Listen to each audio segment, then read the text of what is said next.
you described how a lot of us are, having these thoughts or emotions or have the existential crisis and go through all this mind chatter, for lack of a better word. We have all these different thoughts, emotions, belief patterns, or even, just behavioral loops.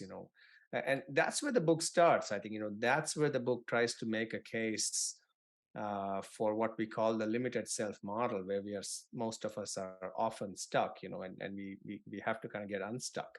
So I think this resonates very heavily with one of the reasons we started doing the work on the book, because that's the space, for good or for bad, a lot of people spend time in, and it's very unproductive. It really shortchanges our potentials, and it really sort of limits what we can do.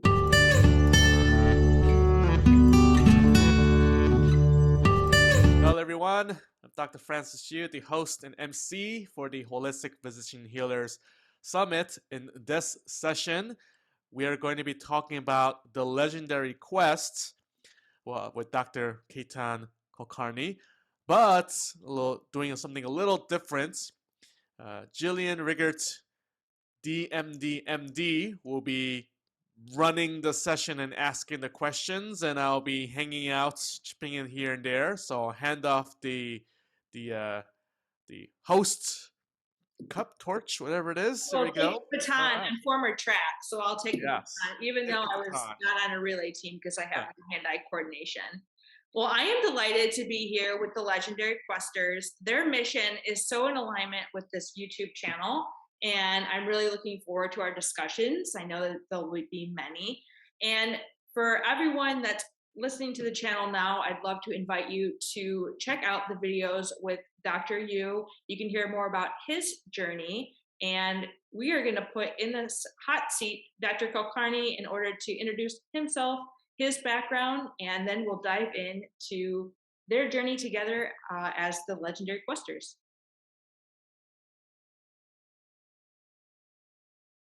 Well, thank you for having me, both Francis and Jillian. It's been such a pleasure. This is a collaborative effort, and talking about me, introducing me I always find that an interesting question, right? Because I think we get into that in the book. I mean, do I say I'm Dr. So and so, or do I say I'm a person who works as a doctor and X, Y, and Z, or do I say I'm still searching what I want to do? So it really depends on what you want to know. So I think for the focus and purpose of this talk, I'm going to say that I am a legendary quester who works as a physician, as a medical subspecialist in my day job, but also underwent an identity shift over the years through my journey, experiencing the burnout and the challenges and the rapid career ascent and the program development for research, and really, through the 15 years of training, losing my interest to only find what I was really interested in. And that helped me in full circle to practice my medicine better, because, I more aligned with my purpose, plan, and mission. And these all sound like big words, but I think the simple story is that I'm going to bring in Francis as well. We're both students of life, and, we are on this exploratory N of one experiment. This is Francis' favorite statement. And the legendary quest is all about that. It's about really identifying who we are, what's important to us, and then how do we go about achieving what's truly important to us, and living our dream. And I'm going to throw in the famous word, living by design. So that's sort of a brief introduction of myself. I don't want to talk about all the publications and this and that. I think it gets too boring for people. So it's more about collaborating and experimenting and experiencing the richness of life. And you were saying that you were finding your purpose and getting excited. What kind of things have you explored that you're feeling more in alignment with your authentic purpose? Yeah, and that's a great question, right? I mean, all of us are physicians, and we all practice. And, somewhere along the journey, we are sort of told, or there's a set mold of what we are supposed to do or what we are expected to do. Like, for example, for clinicians, there's certain tracks, either you're a pure clinician, whether in private practice or in academic practice, or you're a clinician researcher, you're doing research, either a small R or a big R. You're a clinician educator, you're doing program director's role or educating residents, or you're a clinician administrator, like you're doing administrative roles like hospital chiefs and CEOs and whatever else it is, or department chairs or stuff like that, or some sort of combination of those. But most of us believe that that's the absolute golden truth, and I think nothing could be further from truth, right? I mean, that's such a narrow scope of existence that that necessarily is should not be sort of the narrow scope of view, right? And I realized that fairly quickly in my personal trajectory, that what is it that's beyond all this narrow trajectory. How can I be a more authentic, more fulfilled person? So and I had a lot of interests as a child too. I was interested in mathematics and art, and creativity and exploration, and even entrepreneurship, and really trying to create and develop something new and novel. And that's probably part of the reason I got so attracted to research, like medical research. So as I started my career trajectory, I realized that something was missing. That feeling of something was missing, and I had to really explore what it is that was important to me. And through that long process of several years and trying to discover myself, I found my passions and interests again. And I think the first step for me was to really identify my core beliefs and core values and stuff like that, to really understand what's important to me. I think that was sort of the first step. And then of course 5 years later the book has happened. So that's a very exciting journey that happened along the way. Yeah, and for the listeners that might have listened to Dr. Yu's story, very similar in terms of the trajectory, even the mathematics. I was smiling a bit with that background. So you've got that from your point to 5 years later, the book. Now tell us, where did it come in that you met Dr. Yu? Yeah, I think, and that's a fascinating story, I think, and we have probably said it on other platforms, but I think the first, it was on an online forum. I think must be 2019 now, probably about 3 years ago now, or getting close to 3 years. And then we connected very quickly. I knew that there was a chord, if not many chords, that was striking immediately. Sometimes, yeah, I got to talk to this person. There's definitely something there. And then I think after that, we got on a Zoom call, and he extended his expertise on the MBTI. And then, we connected about something else. And then, I pitched it to him, said, what, this is very interesting. You are this soul coach, and you do the inner work. And, I didn't even have my coaching certification then, and you do the inner work. And I said, well, you know what? I'm interested in sort of exploring the meaning of success and leadership and finances, and how does it all come together? And we realized that we were basically talking the same thing. The difference was that they were two sides of the same coin. So it made perfect sense in my head that we need to work together and see how we can develop this together as a collaborative effort, as a more unified effort to explain self-discovery, or how to gain mastery of one's life, or how to even craft our lives. And that's how the Legendary Quest was born, right? I mean, we in our reads and in our discussions, in our deliberations, whatever, or experiments even, we could not find a simple step-by-step unified guidebook that would be easily accessible, easily readable, easily available, that could sort of summarize what the best time-tested principles for life are, whether they range from ancient scriptures to even concepts from dogmatic religions or spirituality, to modern psychology and modern mathematics and modern quantum physics. And what do we find that works? It's like saying that how can I get 10% return? I don't want to know all the mathematics underlying. Okay, how do I get the 10% return? Just tell me, okay, put your money in the US stock index. Okay, you got your 9.5%, you're happy. Stuff like that. What do you do? Not everybody needs to necessarily go to complete depth of all the information, right? I mean, how can you develop a very trustworthy referenced resource that is based on evidence, and that is a summary of majority of course, you can never create a treatise that's complete and fully covers all the concept, but what is it that's the crux of the matter, and what is it that's important? So this is our effort to sort of summarize our understanding, our experiment, our deliberation, our synthesis of what we've sort of read and deliberated over maybe a couple of decades. Actually, we've always we found out when we talked that we've always been very interested in exploring these questions such as, why are only some people successful? Why is it that most people are stuck in a state of dissatisfaction, of something is missing, of it's never enough. I'm only going to be happy when I retire. I bought my first home, but I don't have a cottage. I don't have an airplane. I don't have whatever else it is. And, we're stuck in this zone of never filling that satiety of desire, and I'm not saying, bringing in the Buddhist concept of desire is the root cause of suffering, but just saying that despite achieving the professional accolades and, things that the society would feel are important for calling yourself successful, most people are still, if you really kind of know them, that they feel like something is missing, they're under stress, like in my travels, in my conference presentations, meeting a lot of different world experts, and I've said this on a variety of platforms that, when you talk to the world expert, they are the clotting expert in X, Y, and Z, and you say, oh, well, how's it going? Oh my gosh, it's so busy, I'm literally going to die. It's like, well, that doesn't make sense. You're the world expert, you're the authority. You should say, oh, I'm doing great. Oh, and then, yeah, sometimes I heard, oh my gosh, you have no idea what I went through last year. This was horrible. I was like, well, okay, you're the world expert in this.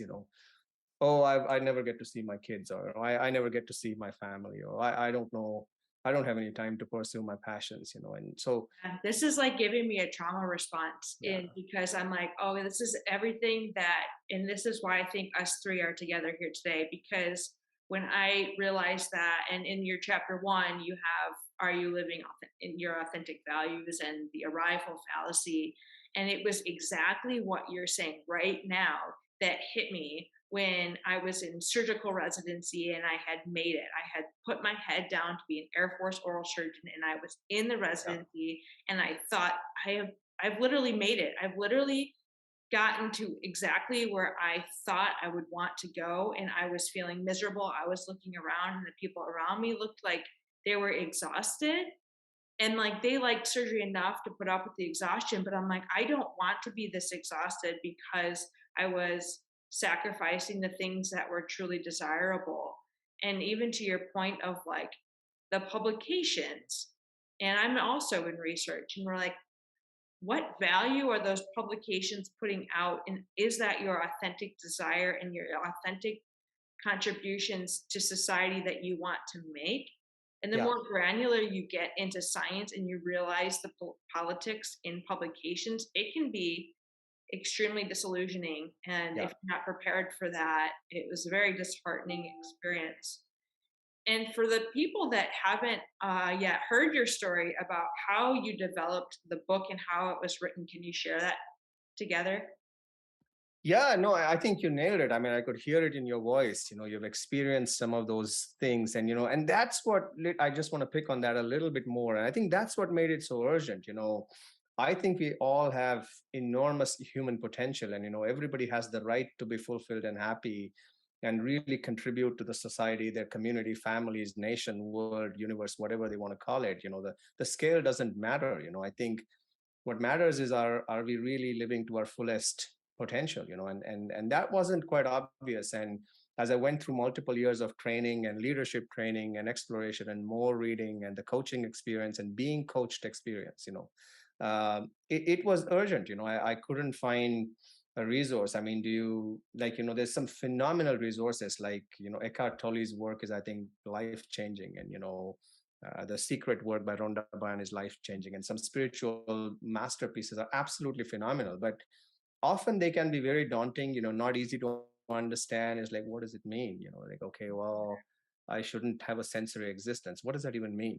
Like, it's so difficult to sort of put it together. That made it very urgent for us. And that's where I think I and Francis struck a real chord that, we need to sort of try to make this simple, and I think that's where it was really urgent, really important for us, and really sort of collaborative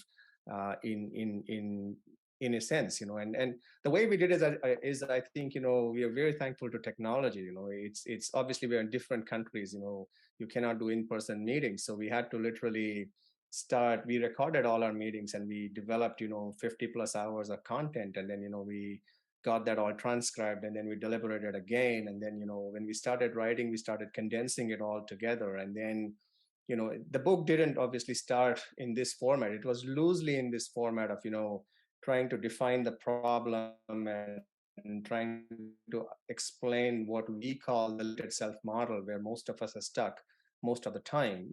And then trying to get into the inner excellence piece, where we try to explain the value of awareness and centering everything around the awareness model. And then, transposing it to the outer excellence piece, which is probably the pursuit of success and, understanding leadership in the context of personal development, really understanding money and what it means to us. It's not an investing book. We wanted to explore, you cannot have a personal development book without talking about money. We really wanted to explore the psychological aspect of money, what it means to you, and what is really the reason pursuit of enough for you, so, or you as in any reader. And then sort of summarize, based on evidence, what our happiness hypothesis would be, and what is it that we think is crucial for a fulfilling, successful and authentically successful life.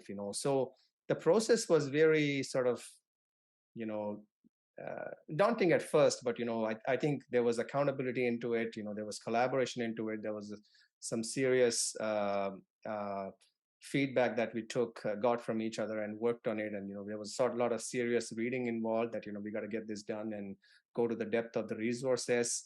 But I think it turned out to be beautiful, because it was truly a collaborative effort, and we really wanted to look at how can we add the best value to every single professional around the globe. I think our mission was clear, that we wanted to develop something that can immediately add value. What can you put in people's hand that they can immediately apply, without having to spend a whole bunch of money, without getting lost into, is this useful, is it not useful, and how can we sort of summarize what we think are very time tested, true to human life experiences. And I think the other, if I may bring one more thing, of course, there's these beautiful spiritual mastery books written in the world, and they talk about sort of going inwards completely, and really sort of surrendering all the external needs and all of that. And those are just maybe very advanced spirituality textbooks, and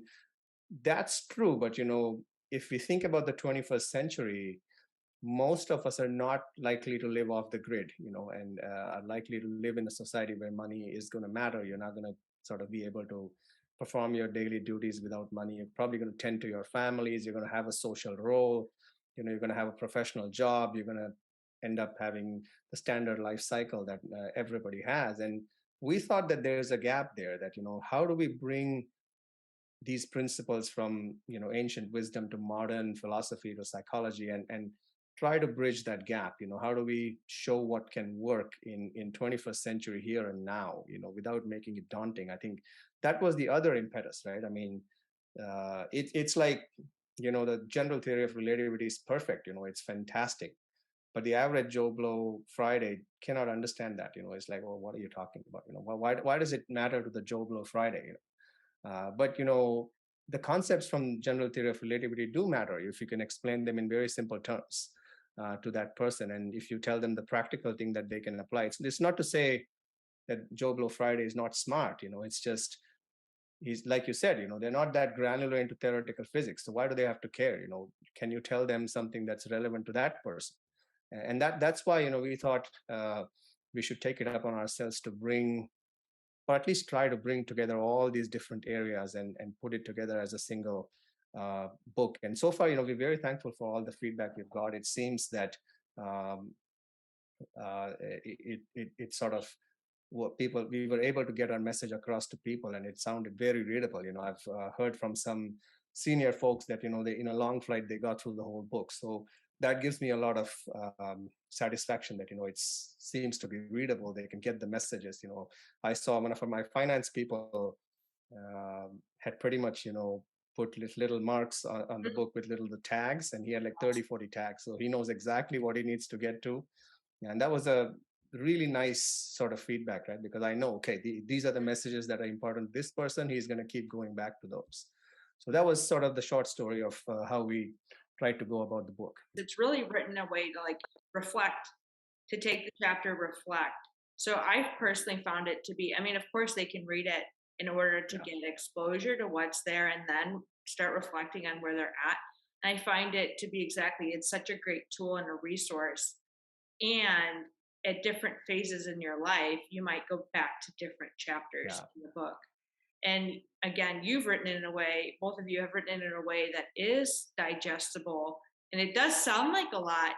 And then when you read it, I really appreciate the way that you've constructed the book and the readability. Yeah, so besides the book and the podcast, we have live programs to help people through this journey, and you can learn all about that by going to thelegendaryquest.pro. All right. Thank you so much. And I appreciate you both being here with me today.